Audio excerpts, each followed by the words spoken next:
محترم و عزتمند و مسلمانانو ورونو، نن درته یوه ډیره طاقتوره او عظیم الشان وظیفه بیانوم. او محترمو، دا وظیفه د الله اکبر وظیفه ده.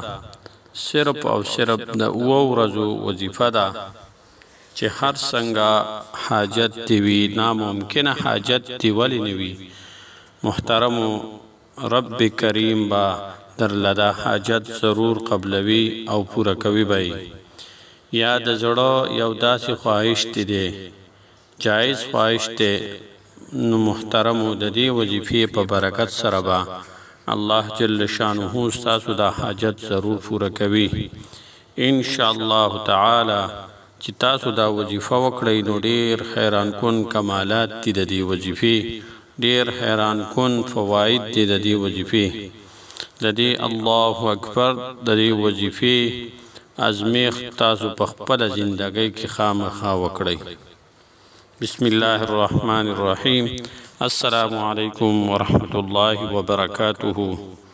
ټول تعریفونه د رب ذوالجلال د پاره چې خالق او مالک او پروردگار د کل عالم دی، او درود پاک په خاتم الانبیاء حضرت محمد صلی الله علیه وسلم باندې. امید د رب ذوالجلال نه ساتم چې تاسو به روغ جوړ یې، په صحت به برابر یې. الله جل شانه هم د دنیا او آخرت ټول خوشحالۍ نصیب کړه.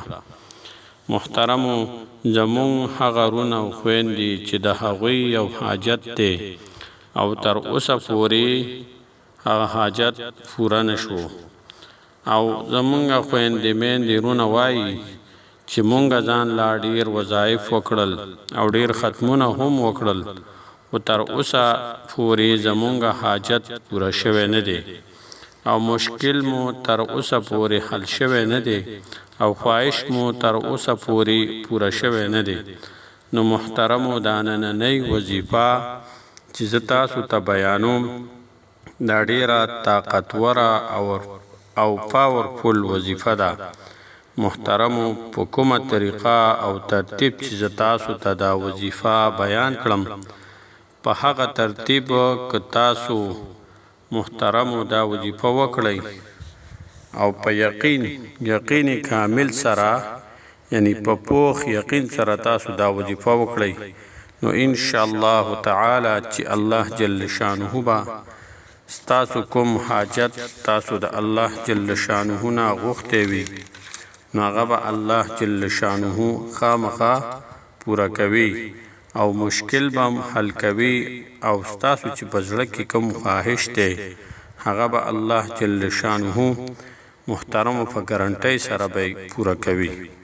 نو محترمو، صرف او صرف دا وظیفه اوه ورځې وظیفه تاسو وکړئ، محترمو تاسو بلا اومې ورځې ته رسیدلی نه وي، او ستاسو حاجت، ستاسو مشکل او ستاسو خواهش به الله جل شانه ضرور پوره کړی وي.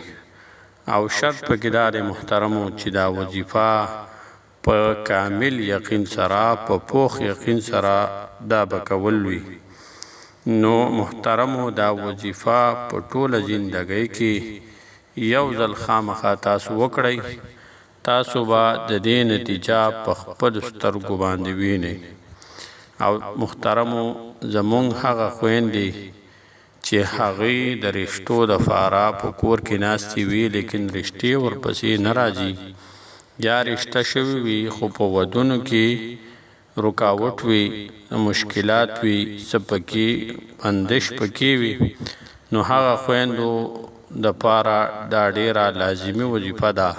که دا وظیفه زمونږ خویندو وکړله، نو محترمو رشتې به په داسې ځای کې وشوي چې په کم وشي چې په کم ځای کې د دوی زړه خوشحاله وي.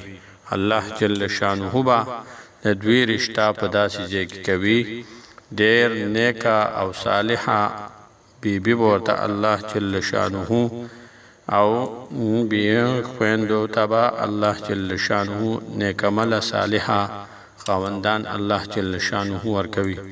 محترمو، هغه رونه چې د هغوی کاروبار نشته دی یا کاروبار نه چلیږي، بند دی، نو محترمو د هغوی د پاره دا وظیفه ډیره د برکت والا او طاقتوره وظیفه ده. محترمو د چا نوکري نشته دی، په یو اداره کې نوکري کول غواړي، هر څه برابر دی خو نوکري ورته نه میلاویږي، نو محترمو د هغه کسانو دپاره رونو او خویندو دپاره دا وظیفه او دا ختم ډیر لازمي دی. د چا اولاد نشته محترمو، نو ښځه او خاوند دې دواړه دا وظیفه وکړي. محترمو د الله جل شانه باندې کمله صالحه دینداره اولاد ورکړي. او د چا رزق تنګستیا ده محترمو، هغه کسان دې هم وکړي، الله جل شانه به ولا رزق د خپلو غیب و خزانو نه ورکوي. محترمو د وظیفې طرف ته راځو، د وظیفې ترتیب او طریقې کار هغه څنګه دی. محترمو چې کله تاسو دا وظیفه شروع کوئ، چې هره ورځ وي، د هره ورځ نه شروع کوئ، دا وظیفه 2 ورځې ده مسلسل. نو محترمو طریقې دا ده چې تاسو کله په کومه ورځ شروع کوئ، نو د سحر منځه نه پس د ساري مونځ وکړئ، د هغې نه فارغه شئ او سایډ ته خپل اعمال وکړئ او سایډ ته به کښېنئ. اول به 3 ځله درود پاک په نبی علیه الصلاة والسلام باندې درود ابراهیمي ووایئ. بیا به محترمو د هغې نه پس 100 پیرې یعنی 100 مرتبه الله اکبر الله اکبر الله اکبر. محترمو د دې الفاظو تلفظ به دا به ټیک کوئ، الله اکبر به نه وایئ، د کاف فځې به ګاپ نه وایئ، بې معنی بدلیږي، وظیفه څه اثر نه کوي.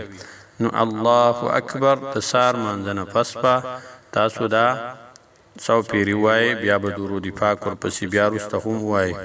بیا محترمو د ماسپښین مانځه نه پس د ظهر د مونځ نه پس به بیا تاسو 3 پیرې درود پاک وایئ، بیا به 100 پیرې دا ووایئ، بیا به پسې اخره کې 3 پیرې درود شریف ووایئ. بیا محترمو د مازدیګر مانځه نه پس هم 100 پیرې، مخکې به د 3 پیرې درود شریف وایئ، وروسته به د 3 پیرې او 100 پیرې 100 مرتبه به ووایئ.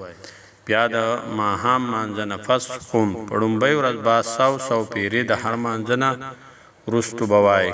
په دویمه ورځ محترمو بیا درود پاک 3 ځله او د سهار مانځه نه پس به بیا 200 پیرې تاسو 200 مرتبه به دا ووایئ، درود شریف به پسې وایئ. بیا د ماسپښین مانځه نه پس به په دویمه ورځ د ماسپښین مانځه نه پس به بیا 200 پیرې ووایئ. مازدیګر مانځه نه، ماښام او ماسخوتن نه، په دغه ترتیب باندې.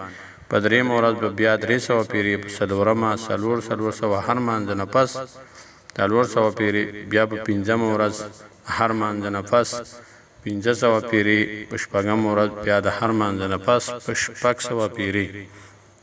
او محترمو په اخري ورځ باندې په 9مه ورځ باندې د هر مانځه نه پس بیا تاسو 700 مرتبه یعنی 900 پیرې به دا الله اکبر الله اکبر دا وظیفه کوئ.